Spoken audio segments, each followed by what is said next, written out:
Bismillahirrahmanirrahim. Assalamualaikum warahmatullahi wabarakatuh. Salam sehat dan sejahtera untuk kita semua.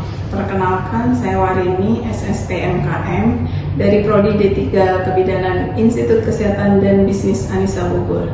Sebagai dosen, saya mempunyai kewajiban melaksanakan tridharma perguruan tinggi, diantaranya pengajaran, penelitian, dan pengabdian masyarakat. Video ini dibuat sebagai salah satu persyaratan sertifikasi dosen tahun 2025 sebagai bukti dokumen pernyataan diri dosen dalam unjuk kerja Tridharma Perguruan Tinggi atau PDD UKT-PT.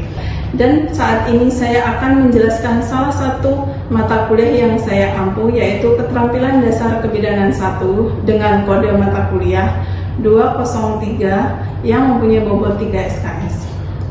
Mata kuliah Keterampilan Dasar Kebidanan 1 adalah mata kuliah dasar ilmu kebidanan pada semester 1 di Prodi D3 Kebidanan IKBIS Anissa. Adapun CPL mata kuliah ini adalah 1. Menjalankan praktik kebidanan secara profesional sesuai kewenangan berlandaskan kode etik profesi. 2. Mampu menyelesaikan pekerjaan berlingkup luas dan menganalisis data dengan beragam metode yang sesuai baik yang belum maupun yang baku. 3. Menguasai metode, teknik, dan pengetahuan prosedural dalam asuhan kebidanan pada kehamilan, persalinan, pasca persalinan, bayi baru lahir, bayi dan balita, serta kontrasepsi. 4. Mampu melakukan asuhan kebidanan pada masa kehamilan, persalinan, pasca persalinan, bayi baru lahir, bayi dan balita normal sesuai kompetensi bidang vokasi. 5. Mampu mendemonstrasikan pencegahan infeksi, pasien safety, dan upaya bantuan hidup dasar. Capaian pembelajaran mata kuliah Keterampilan Dasar Kebidanan 1 adalah mahasiswa mampu memahami konsep dasar manusia sebagai sistem adaptasi makhluk holistik. Mahasiswa mampu memahami konsep sehat sakit. 3. Mahasiswa mampu memahami konsep diri, konsep stres adaptasi. 4. Mahasiswa mampu memahami kehilangan dan kematian. 5. Mahasiswa mampu memahami kebutuhan dasar manusia. 6. Mahasiswa mampu memahami keterampilan dasar praktik kebidanan. 7. Mahasiswa mampu memahami pencegahan infeksi. 8. Mahasiswa mampu memahami pemrosesan alat. Dan 9. Mahasiswa mampu memahami melakukan pembuangan sampah. Pertemuan mata kuliah yang saya ampu tersebut dalam satu semester berjumlah 16 pertemuan yang terdiri dari 14 kali pertemuan perkuliahan, 1 kali UTS, dan 1 kali UAS. Deskripsi mata kuliah Keterampilan Dasar Kebidanan 1. Mata kuliah ini adalah mata kuliah dasar program studi, dan setelah menyelesaikan mata kuliah ini, mahasiswa akan mampu mendemonstrasikan keterampilan dasar dalam praktek kebidanan pada pantun. Bahan kajian pada mata kuliah ini adalah konsep dasar manusia sebagai sistem adaptif, makhluk holistik, kebutuhan dasar manusia, keterampilan pemenuhan kebutuhan dasar, konsep sehat sakit, konsep diri, konsep stres adaptasi, kehilangan dan kematian, pencegahan infeksi. Pelaksanaan pembelajaran menggunakan metode kuliah, tutorial, praktikum, laboratorium, serta penugasan mandiri. Penguasaan mahasiswa dievaluasi dengan penilaian formatif dan sumatif, serta tugas. Untuk meningkatkan efektivitas pembelajaran dan keterlibatan mahasiswa dalam proses pembelajaran, saya menggunakan teknik pengajaran DIA, yaitu Delivery, Interactive, and Assessment. 1. Delivery adalah perkuliahan secara langsung ke mahasiswa melalui ceramah, diskusi kelompok, demonstrasi, dan simulasi. Dalam pembelajaran ini saya juga menggunakan referensi terkini, jurnal-jurnal terkait dengan keilmuan kebidanan. Kedua, teknik interaktif adalah proses komunikasi antara dosen dan mahasiswa yang bertujuan untuk menciptakan lingkungan belajar yang dinamis dan kolaboratif. Misalnya lewat media Zoom, WA Group untuk diskusi dan tanya jawab di luar jam kuliah. Teknik assessment adalah proses evaluasi yang dilakukan untuk mengukur pemahaman dan keterampilan mahasiswa setelah mengikuti pembelajaran, misalnya dengan menjelaskan kriteria penilaian, memberikan umpan balik, serta menerapkan reward dan punishment untuk mendorong motivasi belajar mahasiswa. Media pembelajaran yang saya sampaikan berupa PPT dan saat praktik atau simulasi menggunakan daftar tilik sesuai tindakan yang akan dilakukan. Ketika mengajar di kelas, saya berusaha mendorong mahasiswa aktif dan interaksi dua arah, dan ada sesi tanya jawab di mana mahasiswa diberikan waktu untuk bertanya tentang materi yang sudah diberikan jika belum paham. PPT dan RPS mata kuliah sudah di-share di WA Group sebelum pembelajaran dimulai. Pada saat perkuliahan baru dimulai, saya mengucapkan salam dan mengajak berdoa kepada mahasiswa untuk membiasakan mengingat Sang Pencipta dan bersyukur. Berikut melihat presensi untuk mengetahui mahasiswa yang tidak hadir serta alasannya kenapa tidak hadir dan melanjutkan kontrak kuliah. Skema penilaian kehadiran 5%, UTS 25%, UAS 35%, tugas atau kuis 20%, praktik 15%. Demikian pemaparan gambaran pengajaran yang saya lakukan khususnya untuk mata kuliah keterampilan dasar kebidanan 1. Berikut video pembelajaran dan praktiknya. Selamat menyaksikan. Assalamualaikum. Waalaikumsalam. Sehat-sehat ya. Oke.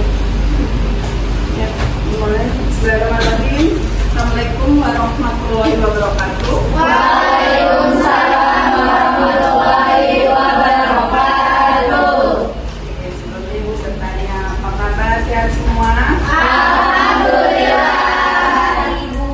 Baik, alhamdulillah sehat. Walaupun hari ini ada teman kalian satu yang tidak masuk ya. Iya. Kita doakan mudah-mudahan cepat sehat kembali. Amin. Nah, seperti pembelajaran sebelumnya, untuk kali ini adalah tentang kebutuhan dasar manusia. Kalau yang kemarin kan kebutuhan dasar manusia secara keseluruhan. Untuk hari ini akan memaparkan tentang kebutuhan dasar manusia, khususnya kebutuhan akan oksigen. Ya. Nah, sebelum dimulai secara keseluruhan, mari kita pimpin berdoa dulu ya. Ya, silakan.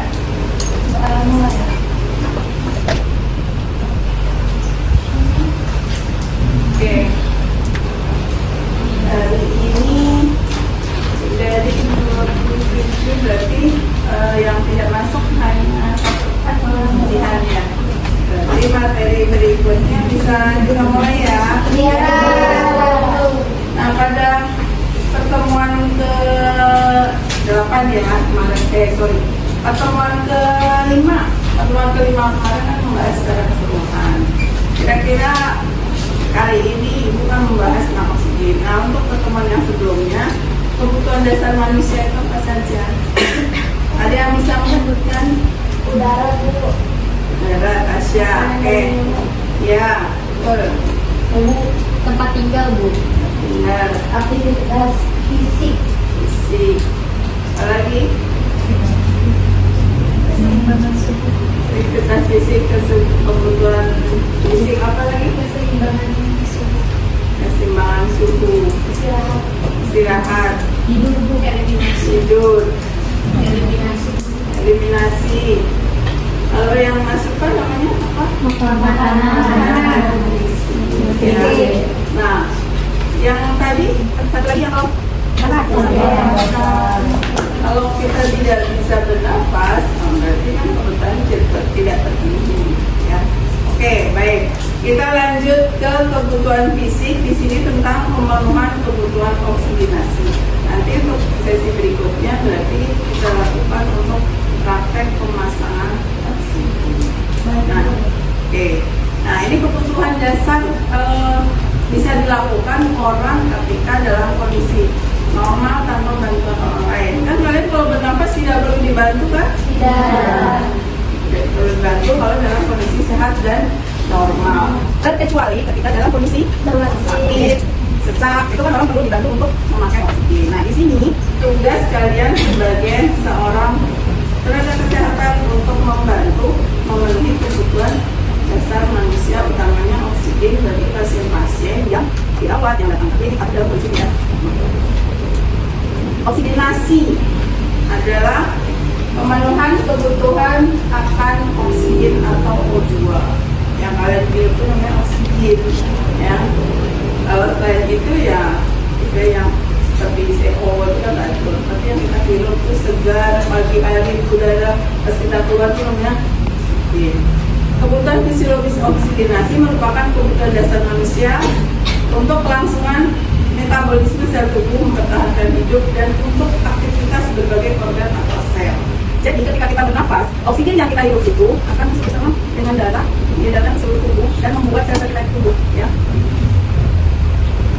Kemudian sistem tubuh berperan dalam kebutuhan oksigen. Bagian-bagian tubuh mana yang berperan untuk menyalurkan oksigen ke dalam tubuh kita, ya? Ada saluran pernapasan atas, ada saluran pernapasan bawah. Ya, atas itu hidung, kemudian masuk ke dalam tubuh faring, laring, epiglotis. Kemudian pernapasan bawah ada trachea, bronchus, bronchiolus, alveoli, dan paru-paru. Jadi kalau selama kalian bernafas dengan aman, ini semua pasti berfungsi dengan baik. Nah, ini adalah yang disebutkan tadi, pernapasan atas dan pernapasan bawah. Dan ini semua orang yang memang itu ada di semua. Nah, ini dijelaskan ibu, ketahuan dulu kan? Bagian luar dan ada yang disebut nares anterior. Saluran di dalam lubang hidung membuat kelenjar sibases dengan ditutupi bulu yang kasar berharap untuk hidung. Jadi bulu kita ini sebenarnya ya, ini jangan dicabuti karena ini sebagai penyaring udara yang membawa yang masuk ke dalam kita. Kemudian rongga hidung dilapisi oleh selaput berisi yang mengandung pembuluh darah. Merupakan awal dari proses oksigenasi, ya. Awal mula oksigen masuk itu kan dari sini. Masuk ke. Ada yang mau ditanyakan? Jelas. Baik. Lanjut ke faring. Merupakan pipa yang mempunyai otot yang panjangnya mulai dari dasar tenggorok sampai ke esofagus, faring atau tenggorokan. Jadi kalau pernapasan itu tenggorokan, ya, jangan salah sama kerongkongan, beda, ya. Merupakan alat pernapasan setelah faring yang terdiri dari bagian dari tulang rawan. Ya, jadi dari sini itu masuk nanti ke bagian tenggorokan. Epiglotis atau tulang rawan bertugas membantu menutup laring suatu nawan. Jadi pernapasan dan saluran makan itu seperti beriringan. Tapi ketika kita makan yang terbuka apa? Ketika kita bernapas, ya terbuka daerah untuk nafas. Trachea disebut batang tenggorokan. Kemudian bronchus tempat pecah tangan lanjutan dari trachea yang terdiri dari dua pecah tangan kanan dan kiri. Terdapat pecah tangan tadi yang disebut bronchus sampai 3 dan berikutnya adalah paru-paru, ya. Paru-paru ada berapa? 2 kanan kiri, ya. Oke. Metode pemenuhan kebutuhan oksigen. Nah, ini adalah tindakan memberikan oksigen ke paru-paru melalui saluran pernapasan dengan alat bantu. Artinya ini bagi pasien-pasien yang memang memerlukan bantuan kita, tidak bisa sendiri karena dalam kondisi sakit, ya. Pemberian oksigen dapat melalui 3 cara: kanul, nasal, dan masker. Kanul yang mana? Kanul. Ini pokok pakai masker. Terus nasal.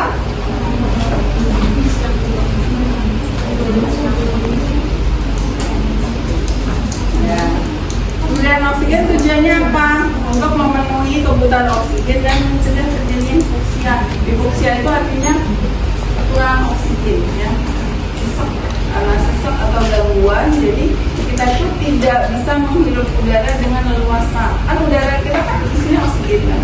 Udara yang bersih itu mayoritas oksigen. Jadi kalau kita tidak bisa menghirup, berarti ada sesuatu, ada gangguan.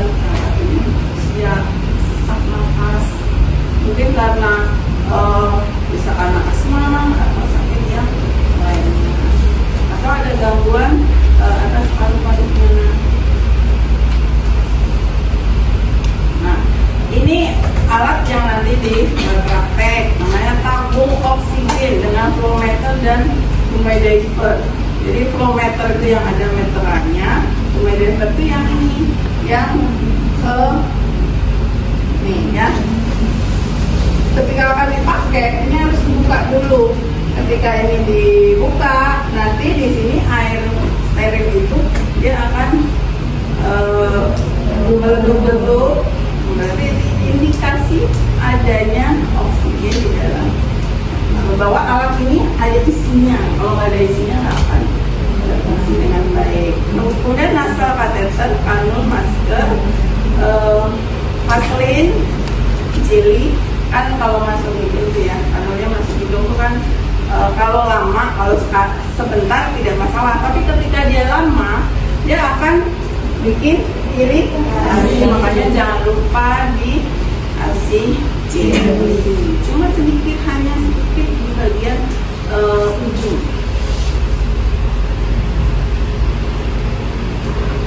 Nah, ini adalah alat untuk memasukkan oksigen ke dalam saluran pernafasan, dan ini adalah kebutuhannya.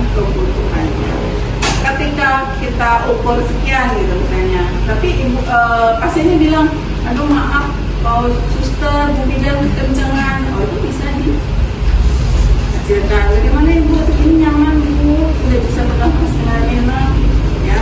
Tetap harus pasien itu harus diajak komunikasi supaya dia nyaman, kita juga bekerjanya. Prosedur bekerja, jadi apapun sebelum melakukan tindakan itu selalu mencuci tangan. Jelaskan pada pasien, jangan lupa, ibu, saya bidan Sipa, hari ini saya bertugas. Jadi ibu hari ini gimana bu, masih sesek? Oh masih, baiklah. Berarti harus dipasang dengan alat untuk memasukkan oksigen. Ibu bersedia biar nanti cepat sehat ya bu. Jadi komunikasinya harus tetap berjalan. Kemudian atur kebutuhan oksigen, ya. Kemudian observasi. Jadi kalau ini aktifkan alatnya dulu yang tadi, tabung dan oximeter dan barometernya itu harus diaktifkan dulu. Kemudian atur posisi alat disiapkan, pasien disiapkan atur posisi secara semi-polar atau tergantung kondisi pasien. Saya enaknya semi-polar itu kan berapa? 45. Kalau polar itu 90, 30. Saya enaknya agak ini semi-polar, atau saya enaknya agak yang polar. Itu semuanya tergantung pasiennya, tergantung kenyamanan pasien. Ada yang ngantuk, boleh cuci muka kalau ngantuk. Oke. Kemudian berikan oksigen sesuai dengan pemberian. Jadi kalau udah alat disiapkan, pasien disiapkan, kita bekerja untuk memasukkan tabung oksigen ke pernafasan. Nah, nanti sampaikan sudah terpasangkan, diatur kenyamanan pasiennya seperti apa, kencengan bu, jangan hanya pasang kemudian ditinggal pergi. Berarti harus tanyakan gimana bu, sudah nyaman seperti ini ya bu ya, ibu posisinya polar, nanti kalau ada apa-apa tanya saya. Paham? Dan prosedur daftar milik ini ada yang mau ditanyakan? Nah, kalau semuanya sudah selesai, berarti cuci tangan, berkelangkah? Mencuci tangan 6 langkah memakai sabun, kemudian membilas juga 6 langkah dengan air mengalir. Ya, setelah itu dikeringkan, bikin dokumentasi, cek pasiennya lagi bagaimana kondisinya. Ya. Ini ya, tadi udah ya.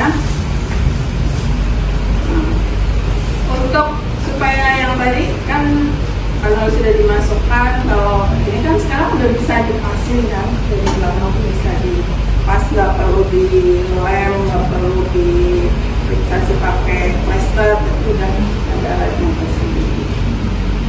Ya, ikut ya.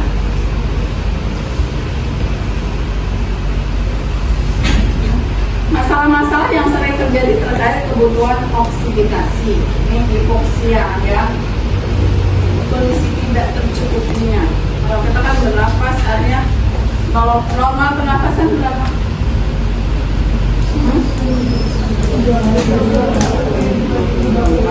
Normal per menit. Kalau kurang atau lebih dari itu berarti ada masalah ya. Jadi kalau masalah yang pertama itu hipoxia. Jadi orang asma tuh kalau pengennya ngirupnya banyak tapi dapetnya sedikit karena ada penyempitan, ada napasan ya. Nah hipoksia ini biasanya itu ada sianosis kebiru-biruan di daerah-daerah perifer, kuku, bibir ya. Kita harus curiga apalagi bagi anak kecil, dewasa juga bisa ya. Hipoapno berkurangnya kadar CO2 di tubuh di bawah batas normal sehingga rangsangan terhadap pusat pernapasan menurun. Ini juga tidak bagus. Kalau normal tuh ya 24 kali per menit itu. Ini gangguan-gangguan tentang pernapasan. Ini perubahan pada pola nafas, tachypno ya, berarti lebih dari 24 menit dalam paru, jadi lebih cepat, ngos-ngosan. Kemudian bradypno kurang ya, jadi lambat kurang dari 10 kali per menit. Kalau terjadi pelambatan pernapasan kan nafas itu bawa oksigen.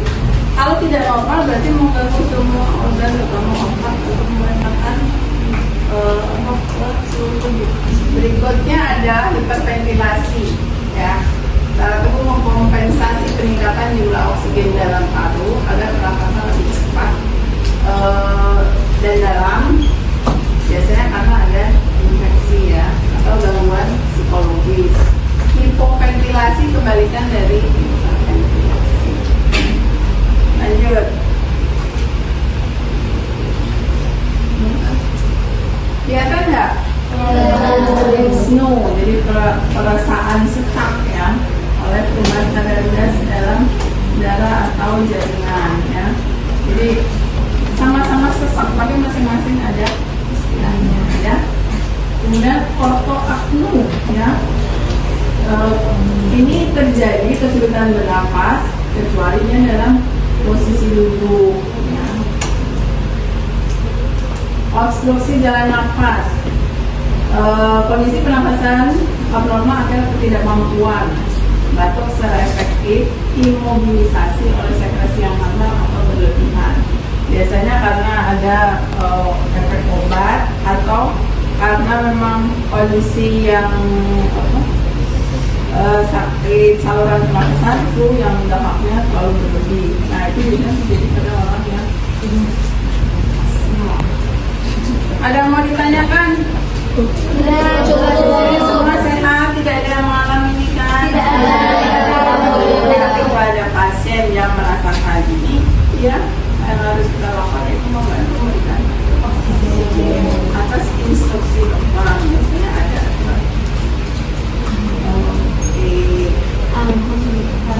Ya, untuk pertemuan kali ini cukup sekian. Nanti lanjut praktek. Nah, untuk yang pertemuan ke depan, Ibu pengen kalian untuk mempelajari tentang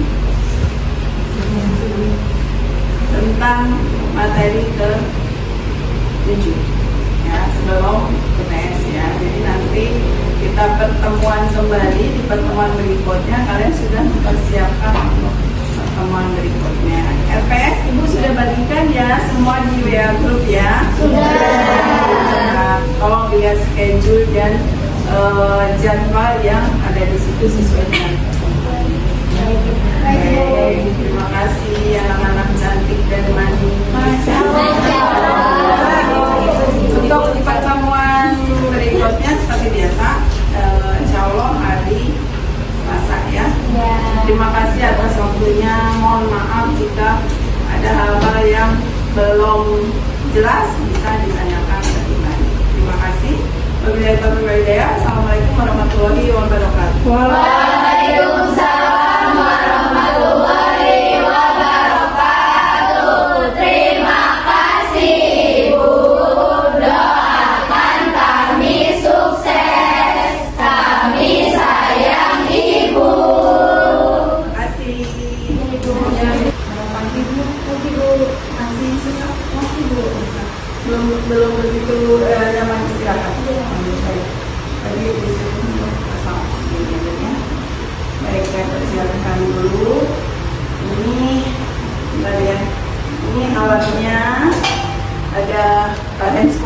pasang kasa, kemudian kanal nasal, ada gel, kemudian ada regulator yang digunakan.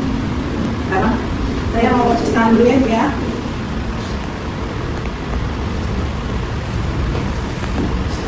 Kita tetap harus menjaga privasi pasien ya. Ketika di sini kan ada apa tuh? Ada penyekat, jadi kita tutup semuanya. Ini saya cuci tangan dulu ya. Cuci tangan ke mata ya, sampai 1, 2, 3, 4, 5, 6. Kemudian dicuci lagi di air mani dengan gerakan yang sama. Ada apa? Kemudian kita dikeringkan, siapkan mandinya.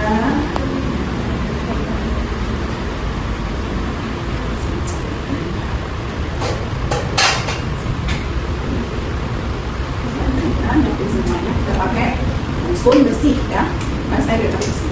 Kalau begitu kita minimalkan untuk memegang sampai harusnya semuanya dilepas, jam tangan, cincin, semuanya.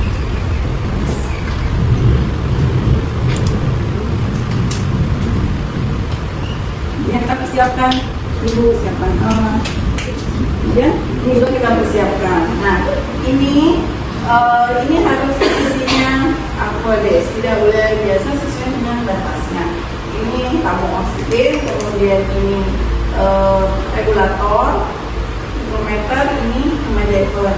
Nah, ketika indikasi bahwa oksigen ini bisa dipakai, kita buka, kemudian akan timbul gelembung-gelembung. Nggak usah di udara, kalau udah disambungkan nanti juga akan udara oksigennya masuk ke dalam. Kemudian kita bersihkan, maaf ibu, bersihkan ibunya.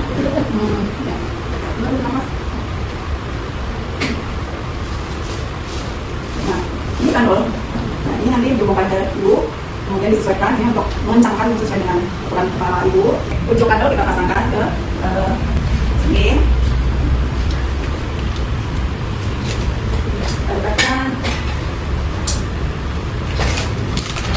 Kemudian kita beri sedikit gel ya, ini jangan dipegang ya ujungnya.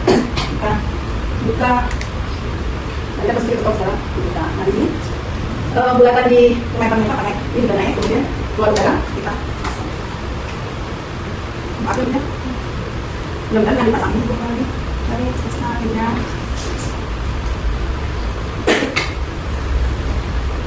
Kemudian kita bereskan. Ini sudah semuanya jalan, cuci tangan, ya. Pasien itu, polling dan balik. Kemudian cuci tangan, ya. Cuci tangan, boleh pakai air mineral, boleh memakai. Gimana itu? Udah berdiri di mana? Posisinya mau seperti ini atau di balik? Seperti ini saja. Ibu jangan pakai ya. Mudah-mudahan itu cepat membaik. Nanti kalau ada apa-apa, panggil ambil ya. Kemudian dari sedang Allah, lepaskan jelainya, cuci tangan.